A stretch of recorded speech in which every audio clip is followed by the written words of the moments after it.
Assalamualaikum teman-teman, di sini kita akan bahas kembali inovasi untuk ekspansi industri ya. Di sini kita akan bahas kembali pertanyaan yang masuk. Jadi inti pertanyaannya seperti ini ya, apa yang bisa dilakukan, inovasi apa yang bisa diterapkan pada industri gula?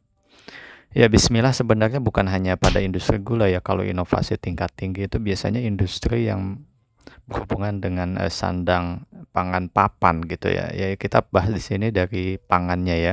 Seperti gula, kopi, garam gitu ya. Ini sebenarnya inovasi tingkat tingginya berkorelasi semuanya ya di bidang itu. Yang pertama gini ya, kita itu perlu suatu alat koordinasi yang canggih gitu dalam bentuk teknologi mini kuantum.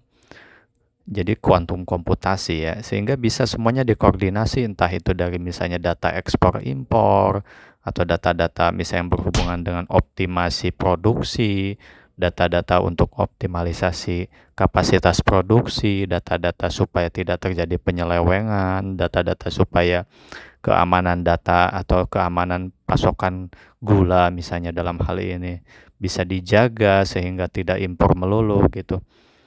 Apalagi Indonesia sekarang akan membuka 4 pabrik gula baru ya. Sebenarnya harus swasembada gula itu harus dicapai sebenarnya. Seperti contoh, sekarang itu rata-rata produksi nasional 2,1 sampai 2,7 lah juta ton ya. Seharusnya dengan rata-rata seperti itu kita udah swasembada, tak perlu impor gitu. Kalaupun misalnya kurang, taruhlah misalnya kebutuhan gula nasional itu 3 juta, itu pun kalau ya. 3 berarti masih kurang 800.000 ton. Seharusnya bisa dicapai itu misalnya dengan penambahan 2 atau 1 pabrik lagi gitu. Itu pun kalau ya 3 juta. Sebenarnya saya meragukan 3 juta itu, bisa jadi malah kurang. Bisa jadi kita itu sebenarnya sudah swasembada gitu. Tinggal ekspor aja. Tapi kenapa data impor itu begitu berlebihan gitu ya? Ya karena ini tidak ada alat koordinasinya, semacam teknologi canggih sehingga tidak terjadi penyelewengan impor dan seterusnya. Itu kan perlunya di situ gitu. Yang kedua adalah masalah teknologi, masalah optimasi produksi gitu. Kenapa di India itu begitu optimal dengan lahan yang minimal gitu ya? Karena mereka itu menerapkan teknologi inovasi tingkat tinggi, koordinasinya ada, teknologi mini kuantumnya punya. Ya mungkin mereka teknologi kuantum komputernya gitu ya untuk risetnya. Nah, kita kan ada mini kuantum, kenapa tidak dipakai gitu? Salah satunya mini kuantum Panchanomics kan. Sebenarnya India itu kan diakui juga oleh salah satu staf Kementerian Pertanian gitu. India itu bukan hanya jualan gula yang kualitasnya bagus, tapi juga dia menghasilkan listrik dari ampas tebunya, sehingga ada dua yang dihasilkan, listrik dan gula yang kualitasnya bagus. Kenapa? Karena di situ ada inovasi tingkat tingginya.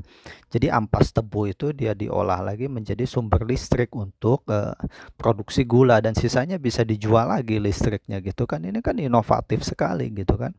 Nah, seperti itu seharusnya yang dilakukan oleh pabrik-pabrik gula di Indonesia juga seperti itu. Apa alasannya untuk tidak bisa seperti itu juga gitu kan?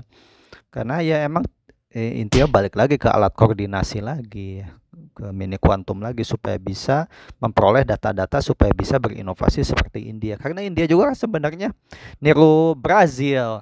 Brazil ini mempunyai 56 cabang lab inovasi dalam hal gula. Bayangkan, dalam hal gula mempunyai 56 cabang lab inovasi gitu, sehingga bisa ditiru oleh India. Bahkan misalnya kita beralih ke kopi ya, lahan kopi di Brazil itu misalnya sekian ratus ribu hektar, bahkan Indonesia punya 1,3 juta hektar atau 2 kali lipatnya dari Brazil gitu. Tapi kok hasilnya lebih optimal Brazil dibanding Indonesia ya? Karena apa? Karena tidak ada lebih inovasinya. Kenapa kita itu tidak menciptakan lebih inovasi? Berkoordinasi aja dengan Panchanomics gitu kan. Kalau misalnya memang BRIN-nya tak memberikan sebuah harapan gitu tentang ini inovasi yang benar-benar bisa berdampak signifikan terhadap kemajuan negara, mendingan serahkan aja ke swasta seperti Panchanomics daripada ke Badan Riset Inovasi Nasional kan. Nggak ada ininya, manfaatnya kalau gitu badan risetnya. Nah, seperti itu. Jadi kenapa India itu bisa maju dalam industri gula walaupun lahannya minim, bahkan lebih mungkin bisa jadi lebih kecil dari Indonesia. Karena inovasinya yang diterapkan inovasi tingkat tinggi, jadi bukan hanya kuantitas, juga kualitasnya juga dijaga gitu. Ya mungkin itu salah satu solusinya ya. Dan selengkapnya bisa dilihat di pancanomics.com.